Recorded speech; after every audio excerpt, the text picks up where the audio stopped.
اسلام production 99 یہ میرا کلام ذرا بڑوں سے ہے، بڑوں سے۔ ابا جی کو چاہیے بچہ جتنی غلطی کرے نا اتنا ہی ڈانٹے، وہ پھر 6 ہفتے نہ ڈانٹنا شروع کر دے۔ استاد صاحب کو چاہیے کہ جتنی بچے کی کمزوری ہے نا، مجھے پتہ ہے سب سے زیادہ کس بات سے تکلیف ہوتی ہے۔ آپ کے بچے نے غلطی کی ہے، آپ اپنے بچے کو ڈانٹ لیں، سمجھا لیں، آپ کسی اور کے سامنے اس کی تذلیل کبھی نہ کریں، یہ زیادتی والی بات ہے۔ آپ اسے رسوا نہ کریں، بتائیں کسی ایسے شخص کو جس سے آپ کو امید ہے کہ آپ کو مشورہ دے گا یا اسے سمجھائے گا، لیکن گلی گلی کھڑے ہو کے اپنے آپ کو مظلوم ثابت کرنے کے لیے اس کی توہین نہ کریں، یہ انداز درست نہیں ہے۔ اس سے بچوں کی انسلٹ ہوتی ہے، وہ کمزور پڑ جاتے ہیں۔ ہر جگہ رونا رونا میرے بچے اچھے نہیں، میں بڑا پریشان ہوں۔ کیا بات کر رہے ہیں آپ؟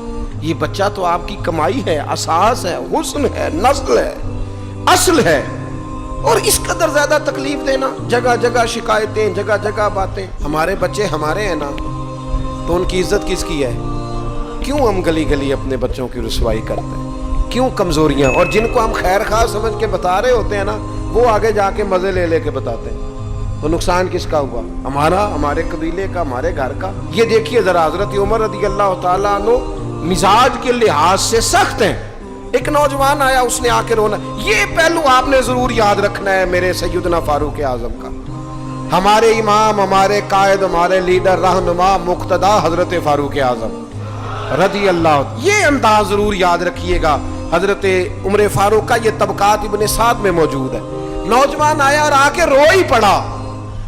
حضرت عمر نے اس کو روتے دیکھا تو فرمایا، بیٹا کیا ہوا؟ کہنے لگے، حضور فلاں علاقے کے فلاں گورنر صاحب کا مسئلہ ہے، حضور مجھ سے غلطی ہو گئی تھی، میں شراب پی بیٹھا تھا، انہوں نے مجھے درے بھی مارے ہیں، پھر انہوں نے لوگوں سے کہا اس کے ساتھ میل ملاپ چھوڑ دو، کوئی اس سے بات نہ کرے، حضور مجھ سے غلطی ہو گئی، میں مانتا ہوں، پر اتنی اذیت، اتنی تکلیف، جب مجھے سزا مل گئی، کوڑے لگ گئے، تو پھر یہ الگ سے جو سزائیں مجھے دی گئیں، یہ میں حضرت عمر کی بات کر رہا ہوں۔